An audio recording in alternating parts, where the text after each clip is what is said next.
Hello everyone, this is Core Pulmonate. I'm here bringing you my very second broadcast. My first video was on how to defend a 4-gate, or at least it was my way of defending a 4-gate. Now, this game is not going to be any sort of tutorial, nothing like that. It's just basically going to be my game versus a Terran player. My opponent, his name is Bashful. He is a 507 point Masters, and he's actually a fairly decent Terran player. This is the first time I've played him. It was on a ladder match, and I just thought this was a particularly good game, and pretty good to showcase to a couple of Zerg players who might be having trouble versus Terran. I am, of course, down here. I am the blue Zerg, Core Pulmonate. Now, like I said before, I'm not going to go ahead and do any sort of tutorial video. I'm not going to show you how to do a Baneling bust or an all-in Roach-ling Baneling or anything like that. This is just going to be a standard game. I'm just going to go through my reasoning for a lot of the decisions that I make. Okay, so it's not going to be anything too major. So, before we get started, let's go ahead and talk about this map real quick. This map is Shakura's Plateau. Now, a lot of people don't know this, at least some of the lower guys do. Your opponent cannot spawn close walking positions. My opponent cannot spawn here. He's either going to spawn right next to me, or he's going to spawn in cross positions. So you don't have to worry about the really close ground fighting. So this is definitely a macro style map. Another thing you need to be very aware of when you're facing against a Terran on this map. If they can control the center area, if they get units in here, they can guard 1, 2, 3, 4, 5 different bases. If they control that one center area, which is very easy to do with siege tanks. So you gotta be very aware of that. It's very difficult to harass Terran bases on this map. For the Zerg, facing a Terran, you have to be very aware of drops. Drops can come in any period of time. You have to watch out. Especially if you start into the late game, you start having 4 or 5 bases, maybe even 6. When you have a base up here and you're mining from it, and he spawns cross positions, drops are really easy for him to do. So you got to watch out for that sort of stuff. You have to be prepared for that, and it's just you just kind of got to evaluate on what you want to do. So getting the game started, just do your average thing. I'm splitting my units up. I'm getting my hatchery, yeah, I'm getting a drone, blah blah. He's doing the same thing. My drone's a little ahead of his, whatever. Nothing too major going on right now. Now, I am sending my overlord to the farthest position, so I want to know if he's there or not. That's my first thing. Now, since this map is much more of a macro map, I like to open 14 hatch on this map against Terran. I know lots of people may or may not like that, because they really like that early speedling, but on this map, because the run distances are so large, I think a 14 hatch better sets you up for the game later on. Look back at my opponent's base, nothing too crazy going on yet. He did queue up a lot of SCVs for a brief period of time, but he cancelled it. Got a supply depot, not choosing to put out his wall, not necessarily a bad position. And I am down here. Now, I always, on larger maps like this, my 10th drone is going to go scouting, because I want to know where he is sooner rather than later. And against Terran, based on what I see in the first couple of his build orders, tells me a lot about what he wants to do. So I'm sending my drone in. Bashful sending his SCV out right now. Get my extra drone coming in. So I'm at 14 right now, so I'm going to save up for a hatchery. Now, before we continue, I did see his SCV coming out. Now, I didn't know if he was going to scout cross positions or close positions first. So I went ahead and pulled a drone off a little bit early, and I went to go hide him. Because if he came here, I wanted to run up my ramp, and then I can grab my hatchery. But if I don't see an SCV, by the time I have 300 minerals, I'll just drop the hatchery. No big deal. Just kind of a precaution thing, because I really want this 14 hatch to go down. So continuing the game, I'm going through. I don't see a barracks yet, but wait, I see a gas. Guys, this is really important. I'm scouting. If a Terran goes gas first, that tells you a lot. It means 95% of the time he is going he's going for some sort of Banshee build. Because he really wants that early gas. That should be an automatic warning in your head. Now, I was lucky, and I did kind of get in the way of his barracks, so it was a little bit delayed, so I'm quite happy with myself over that. His SCV is still scouting, still has no idea where I am. I have 315 minerals, so I'm going to go drop the hatch right now.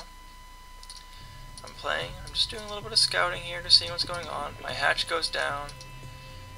I notice that he's there. I just kind of noticed because I wasn't paying attention. He's got the barracks up. But once again, his gas is down before, so I'm watching for that second gas. So I'm thinking, you know, what is he going to do? I'm trying to figure out what he's trying to do right now. I'm trying to just kind of buy time and delay any sort of tech path he wants to go. So I did a 14 hatch, 14 pool, and now I'm just going to drone up a little bit, get my overlord on 16 supply when I get there. So I decided to steal his gas, because he's still on one gas. His barracks is almost done. He's got nothing else going on. So I'm going to go ahead and steal his gas. Because I don't want him going for early Banshees. I don't like Banshees. They're annoying as hell. So I stole his gas. So I'm going to go ahead and keep droning up and keep droning up. Because I'm not afraid of any early pressure right now, simply because that I saw that early refinery. Now, he did decide to go ahead and get a reactor and a factory. Now guys, if I had gone 14 gas, 14 pool, and he had done the same thing, he would lose right now. I'm going to tell you why. Factory, barracks, reactor, supply depot.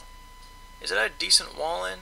I mean, these two things right here are just asking to be baneling busted. It's way too easy. And he has no units out right now.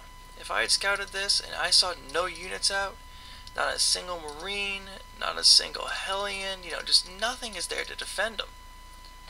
A baneling bust would be a really easy win on this map. So we're going to keep playing, but once again he's not afraid of a baneling bust because I went for 14 hatch. So I stole his gas, I let it finish because I didn't want to keep cancelling it over and over again. So I just decided to let it finish, see what he was going to do about it, because then it would also tell me when he got his first units out. So I'm noticing this whole time, he's not getting units out yet. Now, I did make 2 sets of links.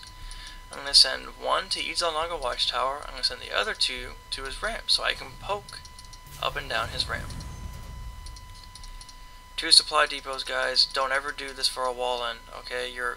If a Zerg goes 14 gas, 14 pool for like an early speedling opening, and he sees this, you've just invited him to baneling bust you, and chances are he will. So we're going to keep going. His factory. Now he could choose to go for a tech lab. And he is making a siege tank. Okay, so he's decided to make a switch to early siege tank. I don't know that yet. I'm still droning up. So, I run up here. I see a factory making something. I see a barracks not doing anything, but I see it with a reactor. I see 2 supply depots and a tech lab. Now, generally, fast tank is not what I'm used to seeing. I'm used to seeing Hellion harass, so I'm thinking, oh shit, Hellions. Blue Flame Hellions. That's what I'm thinking right now. So, I'm backing off, I am running away, and he is going to put down a command center. Now, I don't see that just yet. Now, I did run my lings too far back. That was my bad. Notice that this Overlord is just chilling here. I know that may seem like an error to some people, but actually it's on purpose. I have this Overlord here right now because later on in the game, on mid-game, when he chooses to go ahead and kind of control this area so he can defend all of his expos, if I have an Overlord here, it leaves it super open for a Nidus. Now if you can Nidus some workers in here and then just go run into this expo, it can really, really hurt, especially if he chooses to go for this as his third instead of this expo as his third. So we're still playing. I'm still droning, but now I'm throwing down a Roach Warren, because now I'm afraid.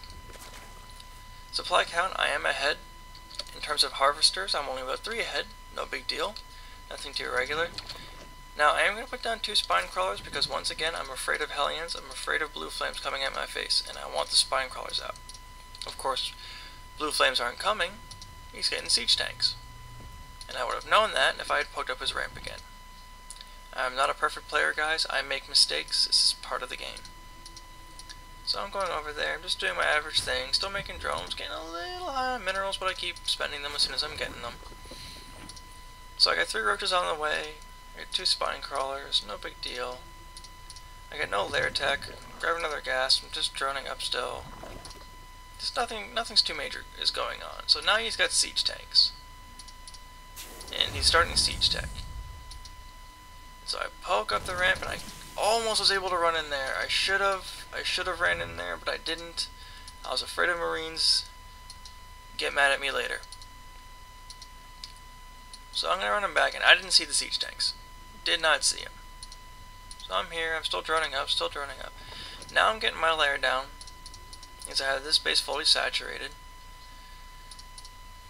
And I'm just keep droning up. I'm still droning like crazy, just getting drones, because now I'm not really afraid of anything. Because I didn't see any banshees. Blue flames would have been out way before then. So I'm not afraid of blue flames. Oh, and now I see siege tanks. Now I know the siege tanks are here, because I saw them hit my links. Okay, so I see siege tanks. I see Marines. Okay. I'm thinking Marine tank right now. Now he's getting another factory up instead of another barracks, which I found an interesting choice. And he's going to do this. Now, when a Terran goes siege tank like this early on in the game, it tells me a couple things. First, I'm thinking, okay, he's going to play probably a turtle style for a little bit, just trying to defend, build up, get some SCVs. But it also tells me that a pretty decent sized mid-game Marine tank push is gonna come. It's gonna be on its way. It's gonna hit me. So I need to be prepared for that. So I'm still playing. I got my 3rd queen to start creep spreading. Now I think it's very important to connect your natural and your main in this game. Don't forget to do that, guys, because that can add a little distance. So now I'm getting a Baneling's nest down. I'm getting an Evo chamber. I'm still kind of just droning up. You know, now I'm starting to tech a little bit, because now I know he's going to play a little bit of turtley style. I figure I'm okay to tech, and I can go ahead and make a transition if I need to, because I got a lot of minerals right now. I really do. So I'm not doing my best job on macro. But I went ahead and spent, you know, some more on roaches, because generally roaches are great against siege tanks. They really are. They're fantastic. The build I like to go against Marine tank medevac is Baneling, Roach, and Ling, just because it's just so incredibly effective.